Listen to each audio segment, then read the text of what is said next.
What is up, guys? Welcome to the ThinkComputers Weekly Tech Podcast. This is episode 204. And this week, our podcast is brought to you by our new merch store. So we have merch. Wait, not Amazon? Not Amazon. It's not so Amazon. We have a new merch store, which you can see I'm rocking the premium hoodie, which we got this pretty cool logo. It's kind of hard to see, and you'll definitely be harder to see in the video here, but it's basically this cool little, our logo with some circuitry there. Yeah. But we have it on a ton of different stuff. If you head on over to the merch page, it's just thinkcomputers.org/merch. We have guys t-shirts, girls t-shirts.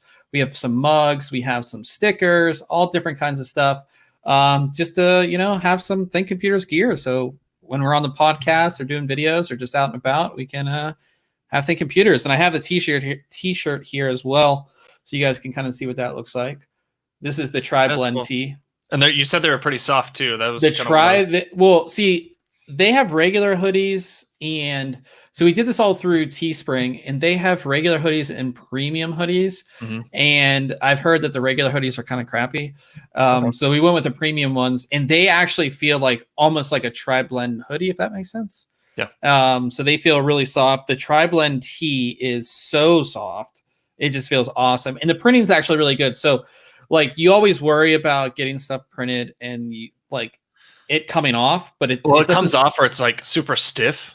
Yeah, it's not stiff. It's like it feels nice. Like I can just crumple this all up and like I don't have to worry about it like cracking or any of that kind of stuff. So pretty pumped about all that, and we'll just have some merch. So, we'll probably be doing some giveaways on the merch, and we do have for everybody on the podcast, we do have a promo code.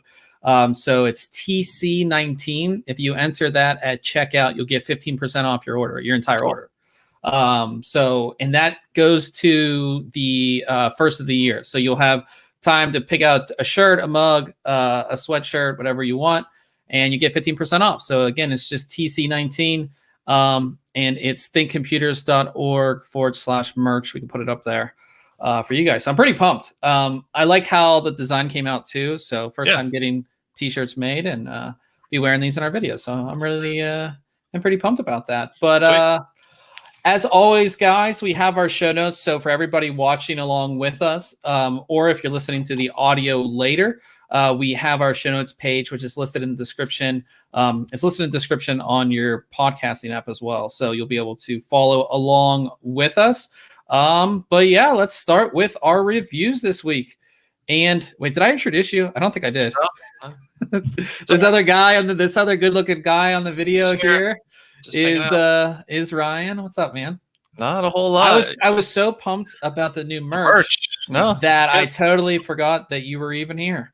Well, I'll just sit back and keep my mouth shut, I guess. Yeah.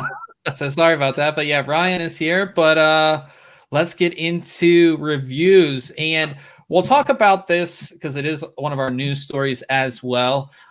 Is that AMD, we talked about it for a couple of weeks now, but they finally released the RX 5500 XT, which has been kind of like a highly sought out card. And I'm actually surprised at just how much people wanted this card. But I guess it makes sense because, again, not everybody has all that money to spend on a graphics card these days.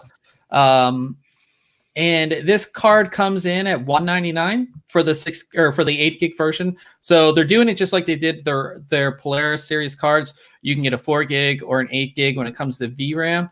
So the 8 gig version is $199. Why do I keep on saying 6? The 4 gig version is $169.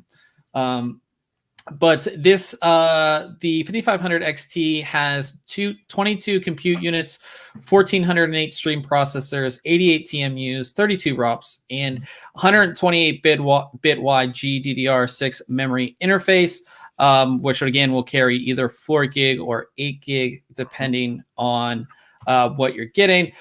This is completely AIB launched card, so there's no card that actually looked like this. They showed that Radeon card, and I was thinking, I thought this was AIB's only, not Nothing Yeah. in-house, but Yeah, so I don't know why they Interesting. actually have a pitch, but I guess because they needed one, maybe.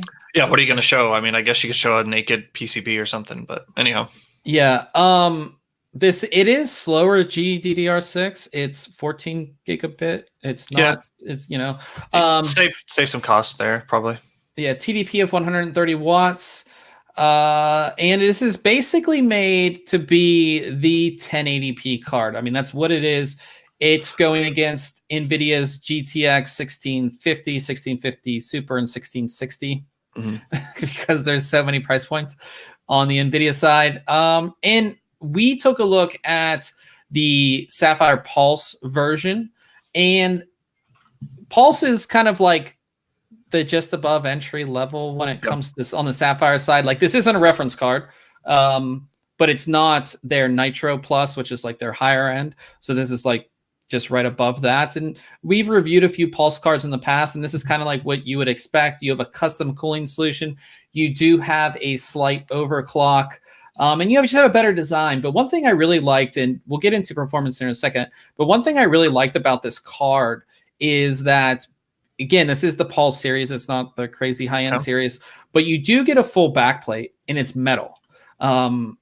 Usually, I was expecting, plastic on quite a few of these models, just being that entry-level kind of card. Yeah, so, I mean, on the Gigabyte side and the MSI side, like their lowest tier card, right above reference, always has a plastic backplate. Yeah. It just always does. MSI has done it since the 2060. I think a lot of companies started doing that with the 2060, actually.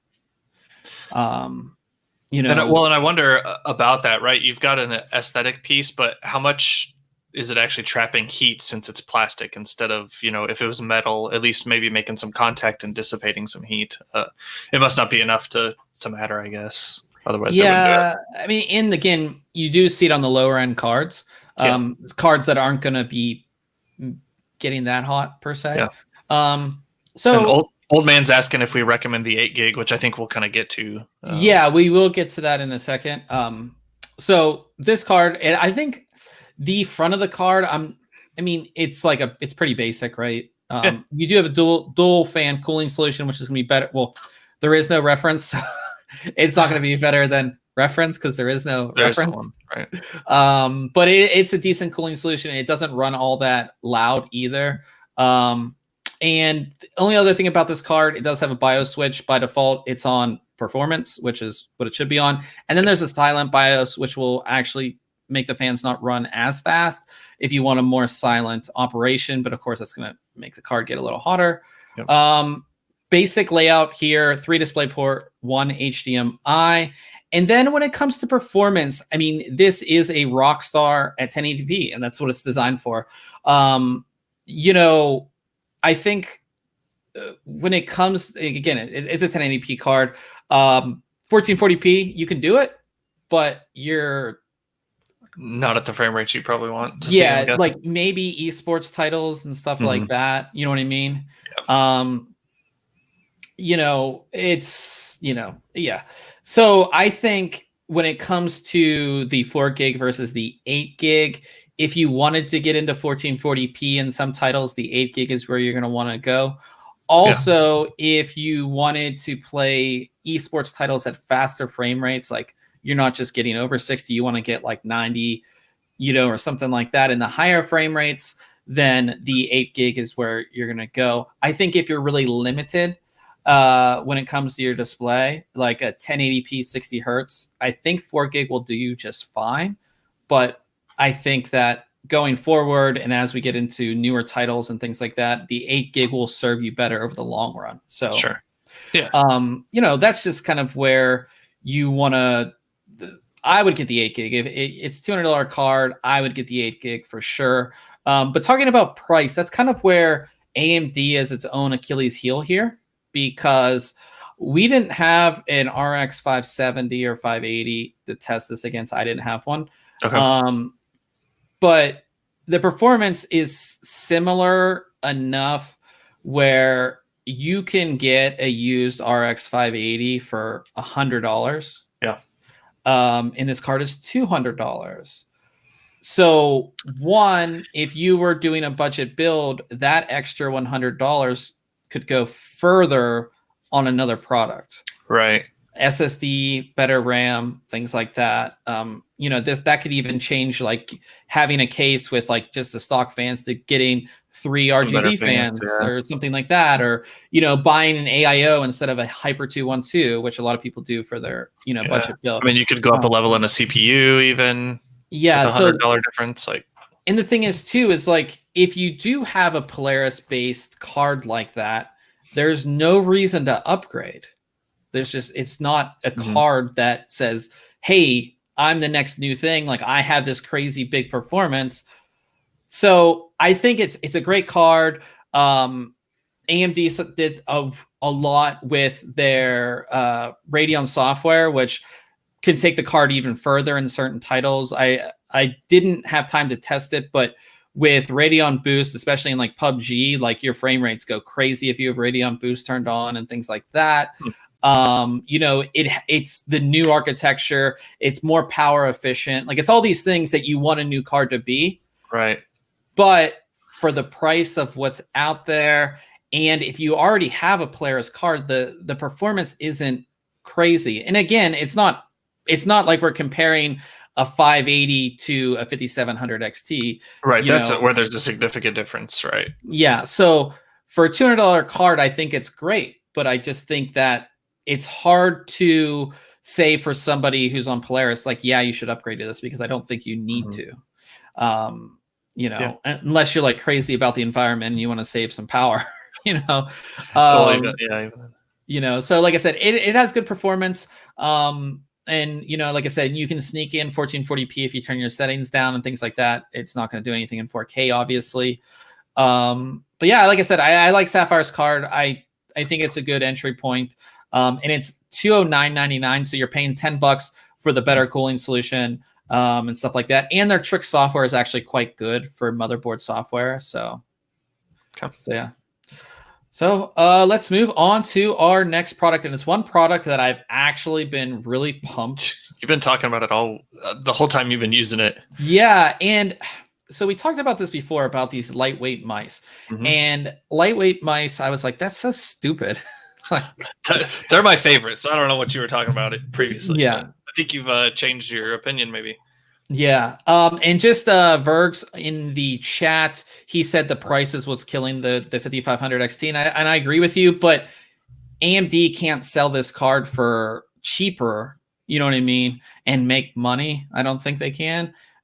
So it's just like until the Polaris series cards kind of leave, and there's a ton out there because of the whole cryptocurrency thing. So it's just it's kind of be like a time thing, or if you're building a new system, it kind of makes sense. To get if you're building from scratch, sure, go for it. Yeah. So, but anyways, back to mice. So I loved that Corsair mouse that I had. It was super heavy. I really liked it. But then I saw everybody, all of these esports people and streamers, and everybody's talking about these lightweight mice. I'm like, I don't know. But then I got the Cooler Master MM710, and I loved it. And then Glorious PC Gaming Race, who kind of came out of nowhere with their Model O mouse. They asked us to review the Model O, and I was like, sure. Like, I want to see, because this is kind of like the standard. When people talk about lightweight mice, this is the one that's referenced all of the time, for the most part. So we took a look at this mouse. They have a white one now, which kind of matches my new setup, which I absolutely love. Yeah, and I have to say that RGB lighting looks so much better on white products. Just putting that out there, because it just does. Like white cases, white, like RGB lighting just looks awesome. I wish I could. Oh yeah, I can get it in the frame here. So it is an awesome mouse. So super lightweight. It's not as light as the MM710. This is 64 or 68 or 69. I forget. It does not. Where'd it go? Is it not on there? That's weird. I have it here somewhere in the review. I believe it's 67 grand. Yeah, so 67. The I can't. That one's connected. So the MM710, which I try to pick up, that one is 52, which is, they're considerably different, but the feel of this one is so much better. It does have RGB lighting. That one doesn't. And I think that this just looks amazing sitting on your desk. But performance is great on this as well.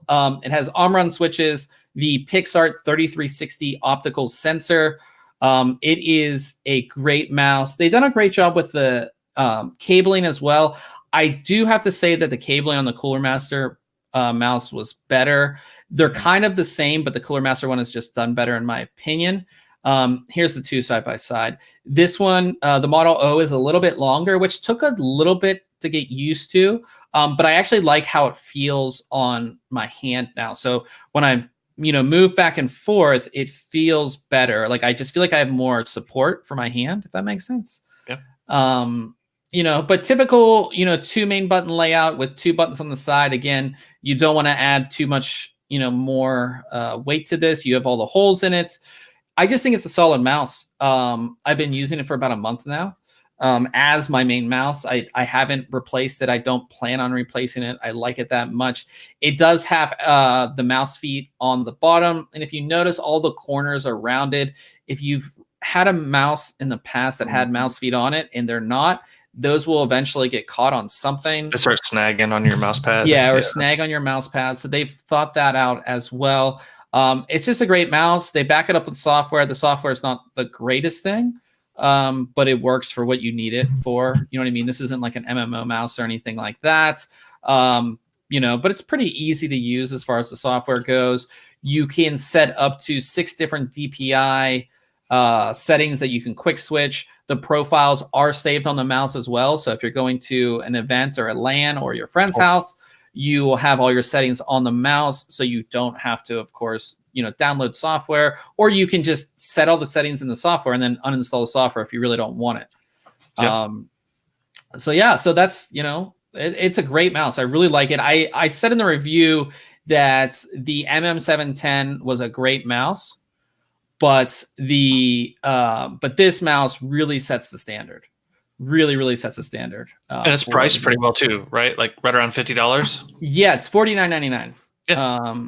And they're coming out with they had a Model O minus, or I don't know what they're calling it, which is a little bit smaller. It's kind of the same profile as the MM710, so it's lighter and smaller.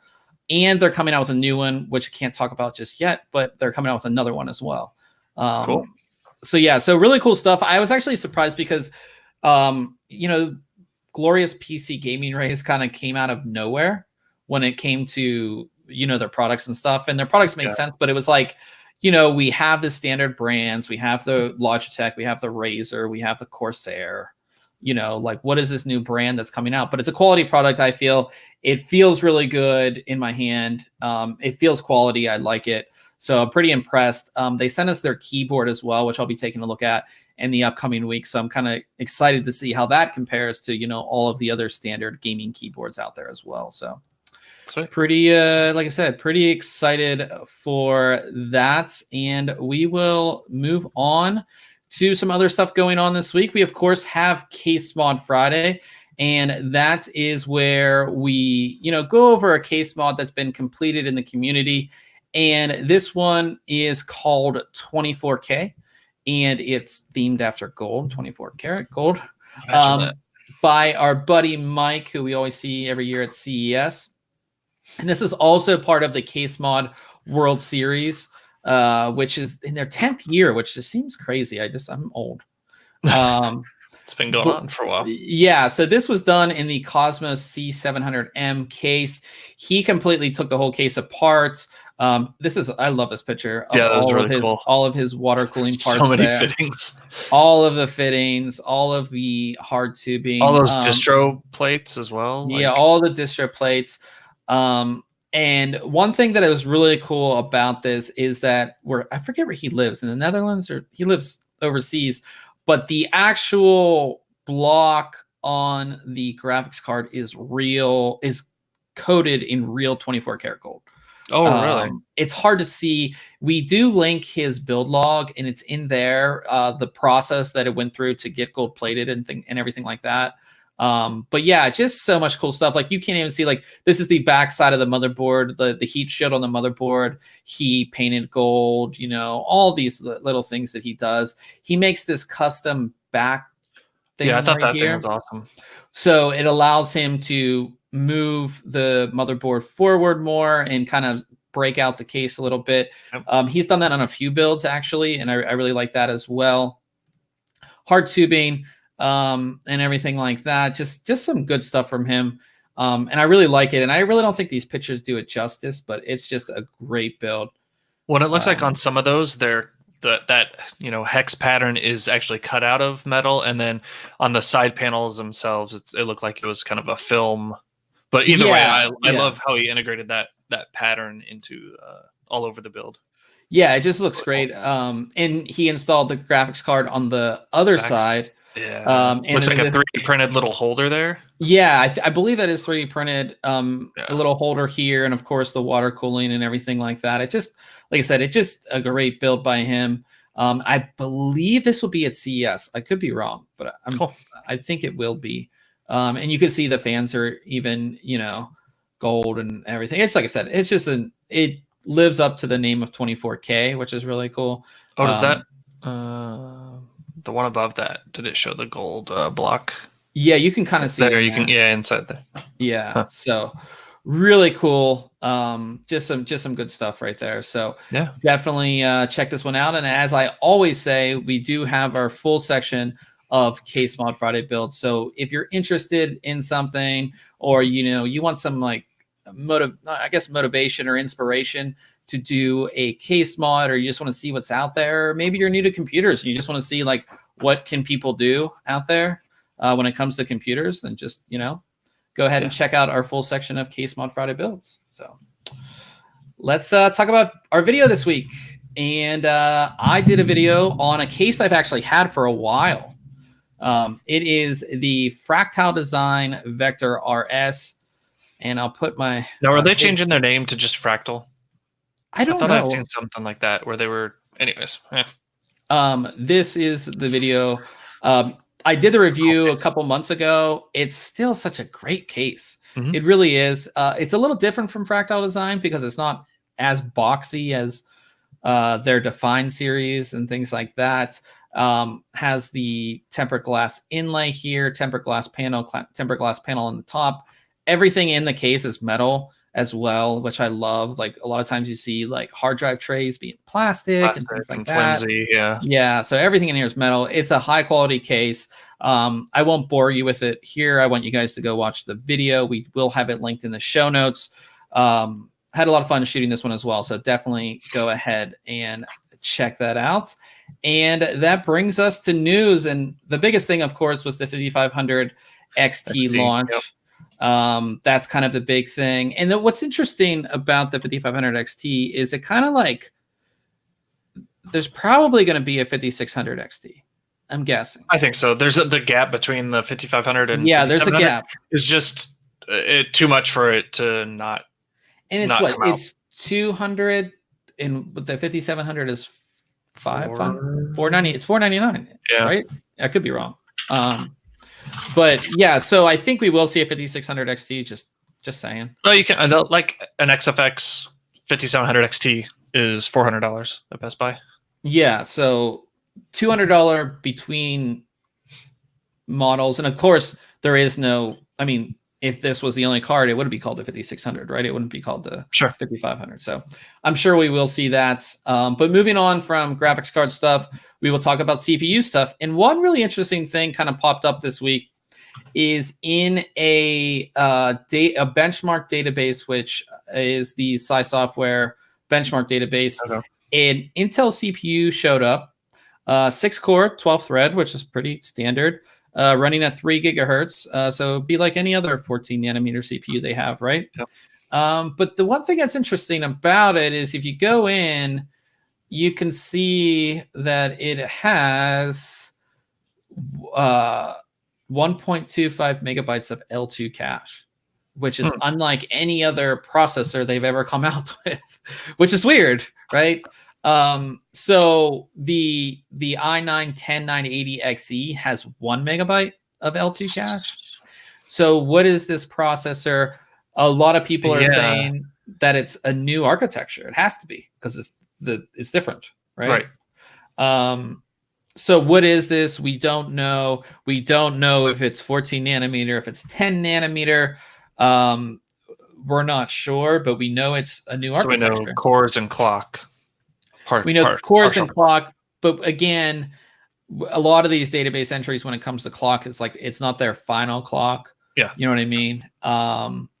So yeah, like, and it is running on a, I don't know if that's a server board or whatever. It's a super micro board, and 2 of them were running on the board, so it's a dual socket board. Yeah, because I'm seeing 24 threads there. It looked like. Yeah. So it's just interesting because it's like, what is this architecture? Like, we don't know. So like I said, it's all questions right now. It's just kind of going around. People are pretty excited about it because it's like, oh, new architecture from Intel finally. Yep. It's not Skylake based. Let's go. Like, we're ready. Yeah. What do you got? Yeah. So we don't know. Obviously, when more comes out, probably maybe get something about this at CES, I would hope. Yeah. So yeah, but we have the link to the original article on Tom's Hardware. They talk about it. So if you're interested, you can kind of dig more into this and into all the rumors and everything like that. But we'll move on to something really cool. I don't think it's cool because it's practical, because I don't feel it's practical. But I feel that it's awesome. And if I don't even think my graphics card could do this, but a ASUS monitor was listed on a Taiwanese retailer website, and searching the internet, I found the marketing materials for it, and it indeed is a 280 hertz monitor. It is the Asus Tough Gaming VG2790M, and they're calling it the Flash, which I guess is because it has this crazy high refresh rate. So what I'm kind of confused about is, I mean, in this image here, we have the ROG logo and Republic of Gamers name, but do they usually brand and market their Tough series I don't know. as ROG? I don't remember usually ever seeing that. Me neither. So I don't know. I mean, does Tough Gaming fall under ROG? Because I don't think it does. I don't think it does. That's ROG's usually like ROG's the high end. Tough Gaming is like middle ground, right? And then you have all the other stuff. Yep. Yeah, so that's kind of weird. Again, but so on this website, when you translate it, the Taiwanese website, it says it has a refresh rate of 240 hertz, which 280 or 240? No, 240, which makes us think that you'll have to overclock the monitor, which we've seen before, or you need to have ASUS software to run it at 280 hertz.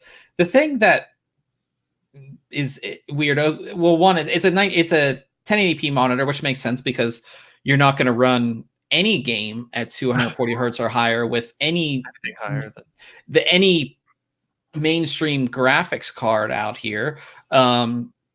So, but 280 hertz at 1080p, there's not going to be a whole lot of games that are going to push, the 280 frames a second that you need. I had a 2080 Ti, and it, even like Counter-Strike Source, like, it could do 240, but it was kind of huffing, maybe esports games, but it's not like you're going to play your brand new AAA titles at 280 hertz. No. But I just think it's kind of a marketing thing, right? Our monitor can do this. Right. But this it's not very practical. Right. How practical is it, and what does it take to actually do it? Yeah. So. But I assume, we'll probably see this at CES just because it's kind of a big deal. I don't think I've That's never a pretty big number for them not to show it off then, I think. Yeah, I haven't seen another monitor faster than 240 unless I'm wrong. There was some laptop recently I thought that I saw that was had a 240 screen in it. Yeah, the Razer one. Razer, right? Yeah. Okay. But again, you need something really even at 1080p, you need something really, and you need to be playing like Counter-Strike Source or Overwatch or those type of games that don't really take a lot, or like Fortnite, like games like that don't really tax your system. Fortnite can be a little taxing sometimes. Well, that's what I mean. I mean, again, like, what are you going to play? Yeah. Yeah. So that's the only thing with this, but it is really cool because it is, again, I don't know if it's probably not the world's first, but it's probably like one of the first available ones that's this high, I'm guessing, maybe. Yeah. So that's pretty cool. Yeah. So we'll let you guys know more if it is at CES. We'll let you guys know for sure. Talking about other super like really fast or really high end stuff. And then real quick in the chat, Old Man said that 144 hertz is a sweet spot for monitors. It is for sure. 144 hertz is very doable in a lot of games, and it just looks so smooth. Maybe if you're a pro esports, like pro Counter-Strike player or something like that, 240 is like, but I think 144 hertz is great. I think even just over 100 is good. A lot of, all around monitors will do 100, and I think that's awesome. And a lot of them support FreeSync as well. So, but back to something that's super fast, and in all the times that we talked about PCI Express Gen 4, I always said this is the beginning. It's going to get faster. So initially, and we're already there. Initially, PCI Express 4.0 M.2 SSDs, like they maxed out at 5 gigabytes a second. But this new Lexar drive hit 7 gigabytes a second, which is very impressive. It did it in IO meter. And this is their new drive, and Lexar did say this is the speed that they're trying to hit with the drive for like the final release. Pretty impressive. And they showed this off at an event in China, so we don't know a whole lot about this drive. Obviously, by the looks of it, it's kind of hard to see there, but the looks of it, this doesn't look finished. Yeah, I'm guessing we're not going to get a green PC board. Yeah, or anything like that. But this was just showing the speed that it could do. The speeds in Crystal Dismark were a little bit slower, but still faster than any PCI Express Gen 4 drive that I've ever tested. In the read at least, which was 6.2 gigabytes a second or 6,224 megabytes a second, which is crazy fast. So I don't think it's using the Phison controller, but I could be wrong. They could have done something with firmware. We don't know. But that's just impressive. It's super impressive. Like I said, PCI Express Gen 4, we're on the there's how many drives available right now? Not a ton, a handful. Yeah. Right. Yeah. And they're all based on the same controller. Right. So it's, again, long ways to go. A lot of companies put those out and they didn't even touch the firmware really. A lot of companies, there's other players out there when it comes to SSD controllers. There's all this, it's going to get faster and faster. So I'm pretty excited about this drive. Again, something we might see at CES or something like that, or we might see like the newer drives at CES. So like I said, I'm really excited for that. I wonder who Lexar usually works with on their flash or uses. Probably Toshiba, I'm guessing. So Old Man said, what's the use case for a drive like that? Honestly, I guess, you could say you could use it for games, because loading games, I have on the test system that's behind me, I have a normal 2.5 inch SSD. And when I run Battlefield, when I benchmark, it takes a while to load it. It just does. So this is for people who obviously don't care about price and they just want something super fast. This is also for video development. If you're moving a lot of video files around, large files, and you just for some reason need them to be moving, or if you're within Adobe software, there's scratch disk and things like that, and all that's kind of the use case as well. But again, any a normal person, again, for gaming, for even a media drive, the faster it is, I mean, the faster it's going to open. And that's, like I said, I hate waiting for Battlefield. Like when I do my benchmarks, I absolutely hate. They're so time consuming. Yeah, I hate it. So like I said, it's from Lexar. I assume we'll see newer SSDs at CES. So I'm pretty excited. I keep on talking about CES. It is like 3 weeks away, so I'm pretty pumped for it. And we'll talk about Nzxt, and they announced new cases as part of their CRFT or Craft series. We've seen it in the past. They did like PlayerUnknown Battlegrounds theme case. They did the Fallout one. They have a couple more. So this is their fifth one, and they have partnered with Blizzard, and they've done World of Warcraft cases. So this seems 5-10 years late. Yeah, it kind of does. Like I haven't played World of Warcraft in 9 years, almost 10. Right. And I just feel like I don't hear about it as much as I do. You used to always hear, however many million players they had at a time. I do think the cases look good, and I think it's a cool design and everything. I think it would have been better if they did it at the launch of WoW Classic. You know what I mean? That launched like 6 months ago, maybe? Yeah. I think. Something like that. That would have been like the perfect time. Well, maybe they saw the popularity of WoW coming back a little bit because of that, and then they reached out, or Blizzard, however they did it. Yeah. I mean, they're cool, and if I was like a serious WoW player, I would definitely consider it. The wrap or whatever they have on here is actually really good. And like I said, they have one for Horde and one for Alliance, which obviously makes sense. You know what I mean? Yep. But like I said, it's just like, I think it's a great thing that they do. There's only 1,000 pieces of each one being made, That's a game that came out in 2004. Yeah. Yeah. It's like there's so many good games.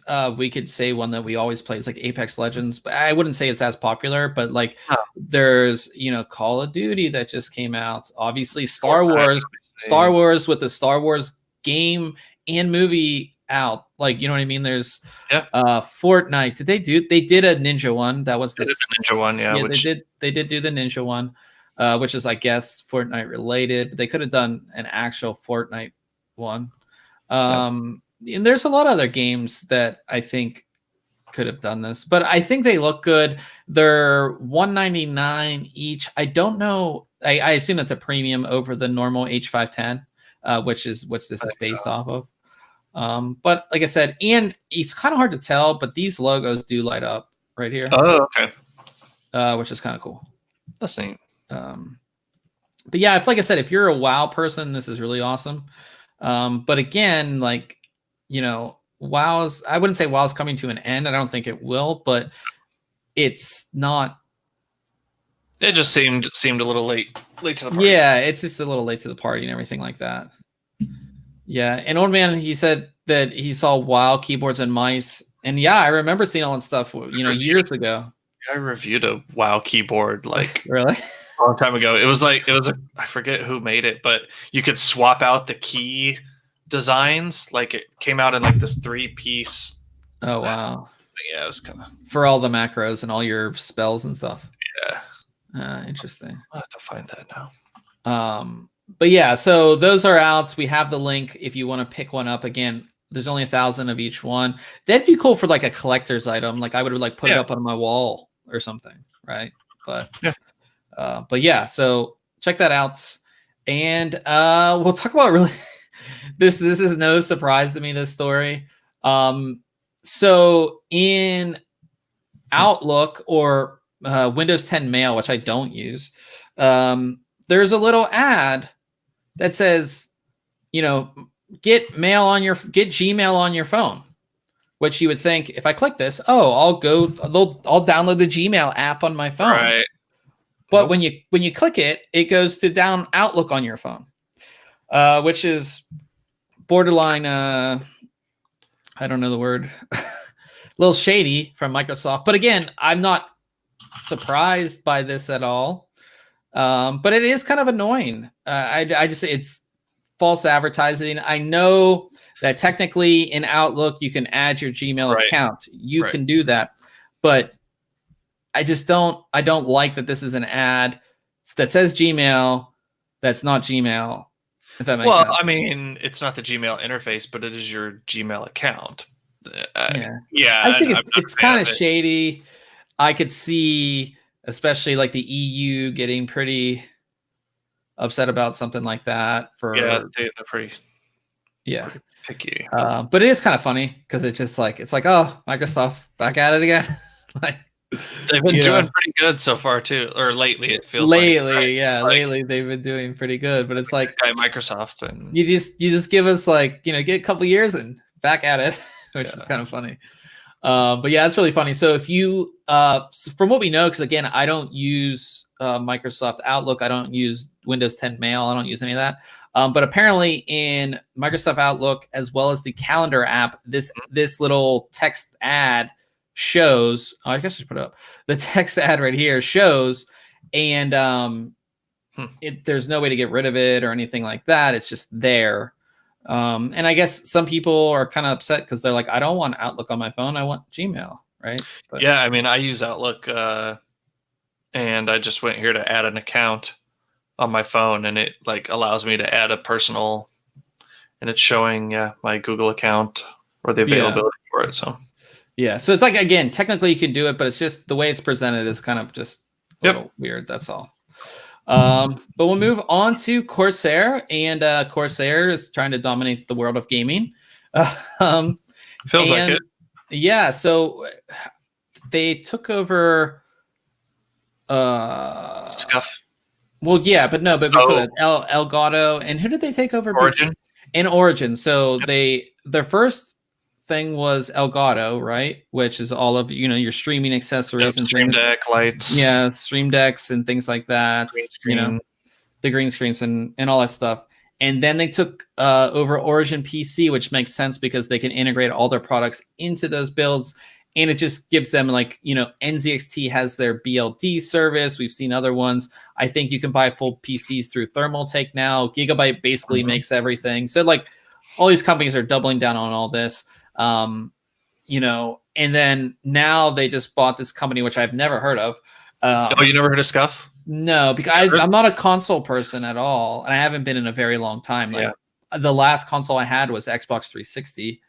But anyways, really well-known controller, peripheral company. So Corsair bought Scuff Gaming, which makes custom controllers for Xbox and PlayStation. If I'm pretty sure I'm correct on that. Yep. This is just a press release, but it makes sense. Corsair wants to be that gaming brand, and what they've done is, Corsair is really good at memory, RGB. Cases, they're good at a lot of hardware related things, but when it came to Elgato, they didn't make their own Stream Deck, they just bought them and they allowed them to operate freely under the Corsair veil or whatever. Same thing with Scuff Gaming. It's going to remain the same company. The headquarters are going to remain in the same place. They're going to operate just under the Corsair veil, which is kind of cool. But I think this makes sense. It brings Corsair. I know some Corsair headsets are compatible with PS4, but Corsair is more of a PC brand, and this kind of brings that brand into console, which I think for Corsair makes sense. So I don't know how much did it say how much they bought them for? I don't know. I remember seeing numbers. Yeah, I didn't remember seeing the numbers. But yeah, so they'll obviously allow them to, run as their own separate company, which again is probably less hassle unless they're losing money like crazy or something like that. But a lot less hassle for Corsair as well. So nice little thing. And I guess, at CES, we might see some Scuff Gaming in the Corsair booth. Never know. Yeah. So yeah. But have you got any of that stuff from Scuff Gaming since you know them? No, I have. I've just seen on social media people talking about them, or it's one of the names I've heard. And I'm not a console gamer either, right? I have an Xbox One, But before that was, like a 360 and a PS3. But I never buy third-party controllers because I'm just not. It's not like the PC where I do buy a gaming mouse and a gaming keyboard and all of that. I just use whatever comes with the console. But being that far detached, I at least have heard of that name. It's kind of like that name, and then what's like I don't know, the controller you always give like the neighbor kid or your little brother. Like, I don't know. There's always like the chromier version, but Scuff has always been like a pretty. So like when I saw the headline, I thought it was like a gaming team. Oh, okay.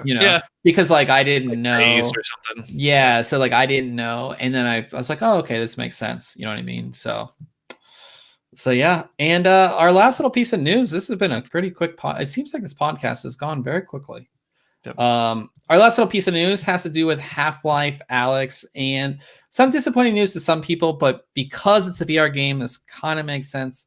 Half-Life Alyx will not feature any multiplayer whatsoever. Okay. There was an interview with The Verge, of all people, and they said that there will not be multiplayer at all. They said at this point, which I don't think they're going to. It just for a VR game, it doesn't make sense. You know what I mean? That's not what I'm looking for in this game, anyways. But there's always good to do multiplayer like campaign. Yeah. But they're designing this as a standalone. They're designing this as a standalone VR experience. Mm-hmm. Where you go through like a path, and this is where you're, and everything is designed that way. So that's kind of like, it's kind of expected, but I know a lot of people are disappointed to, that you couldn't co-op or something. Good. Yeah. I think a game like this would be, games like this have been great co-op. So yeah.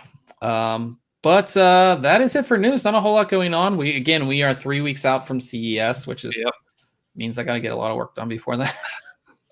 But talking about that work, because we got the 5500 XT in, and I wanted to get that out, the review out for you guys. We pushed our other reviews back, so I will be looking at the InWin 309 coming up. Has the cool little display up top, which we'll get into when I talk about the review. Great quality in this case as well. So we'll talk about all of that. And I'll be taking a look at a monitor, which is the Aorus. Which one is it? It's this. I always forget it. It is. Yeah, it's the CV27Q. Here it is. It's their curved display. Really cool monitor, and it has a lot of these gaming features, or these like cheating features, which we'll talk about. I was going to say, does it have some of those features we saw? Yeah, it has some of those. The tactical features, the tactical features.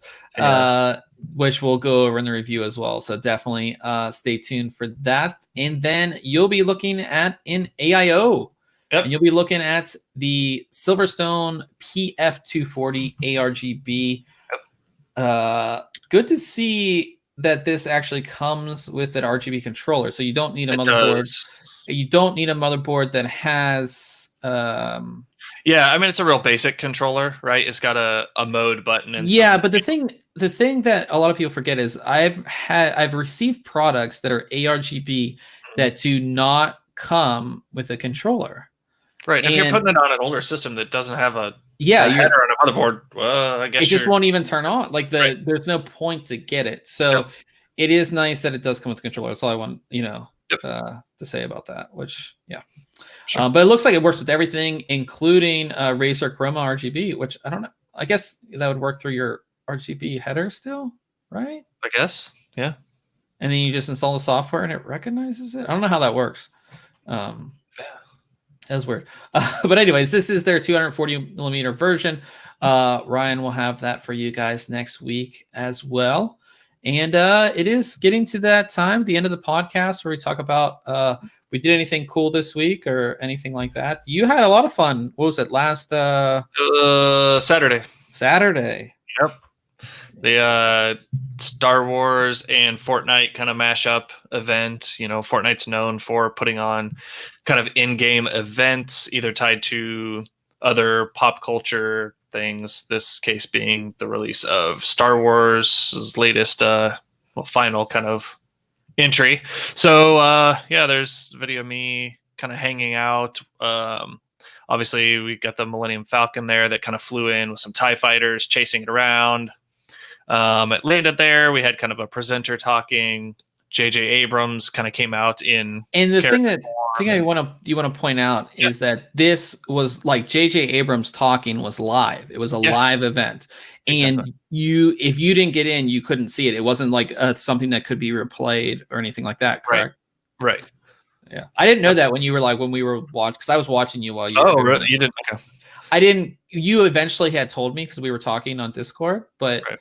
So I think that's super cool because it's like the person who is a director of the movie is talking to you in a game. That's like how far gaming's come. That's crazy. Well, and the fact that they then show you a trailer for this movie coming out, with unseen content so far, it's kind of cool. And then they kind of had you stand on like a little pad to kind of do some voting. And what's your favorite lightsaber color? So you stood on them, and then all of a sudden you're battling with that color of a lightsaber. So I go run over onto the green pad, and there I died. And then you do also, for doing this event, you got, let me see if I got the TIE Whisper glider. Which is pretty cool. So that's a really cool, like I said, that just shows you how far gaming has gone. Right? That this is like some in-game event that was going on, and I was watching, and I was like, really, like I watch some streamers, but like Fortnite really isn't my game, so like it's not like I'm going to watch a Fortnite stream, right? At least for me. Right. But like watching this was like, this is really cool. Like this is a live thing going on that only so many people could get in, right? And they had a lot of trouble ahead of it too. They pushed the event back. I didn't think I was going to get into it, and then all of a sudden I got a notification that it was available and got in. But it's pretty crazy. Yeah, it's just like, I thought it was really cool. And then they did add the lightsaber in the game after, so you can play with the lightsaber, right? I have not played since this event, and I don't know, maybe. So that's like I said, that's really cool. For me, I haven't done much. I've been working on reviews. I cleaned the office behind me a little bit. I watched you play Star Wars. I don't think there's anything else that I've done. We did a little Apex the other night. We did. So Apex Winter Event. We might want to play that a little bit. Yeah, might want to play that in a little bit. I think, I'm trying to think. I ordered a bunch of stuff from CES, which I'll talk about. You got a bunch of stuff to make our trip. I'll talk about it next week. Okay. But and like I said, all the merch came in. So next week is Christmas. Oh yeah, so we might not be able to talk about New Year's. So we'll figure it out. But so guys, definitely if you're interested in the merch, again, I'll put up the URL where you guys can go ahead and check it out. Just one design right now. Well, technically two designs. There's this design, and then there's a design where the kind of circuitry is black. If you're into that, and that basically allows it to go on, like if you wanted a white shirt, because obviously the white circuitry won't show up on a white shirt. So we have some stuff there if you want to check it out. And remember, guys, just for you guys, it's TC19 is the promo code that gives you 15% off your entire order. So definitely go ahead and do that. And then I guess we're gaming tonight. We're playing some games. So it is. We'll be live. Yeah, we will be live here soon. It is twitch.tv/ThinkComputers. That's what we do every Wednesday night, guys. So if you want to come play with us, check out the link in the description for our Discord as well. So if you want to jump on there and get in some games with us, I don't know what we're going to be playing tonight, but we'll be playing probably Fortnite, Apex, maybe Overwatch, something like that. Who knows what we'll be playing. But for everybody on audio, it is just ThinkComputers, all one word, in your favorite podcasting app or software. And what else was I going to say? There's one more thing I was going to say. I forget. Yeah, we're not sure if we're going to do the podcast next week because it's next Wednesday is technically Christmas Day. And then we have New Year's like the next week. So the next Wednesdays. And then we have CES coming up. So we'll put it out on social media when the next podcast will be. But definitely stay tuned on social media for some of our really cool end of year content that's coming up as well. So until next week, we'll catch you guys later.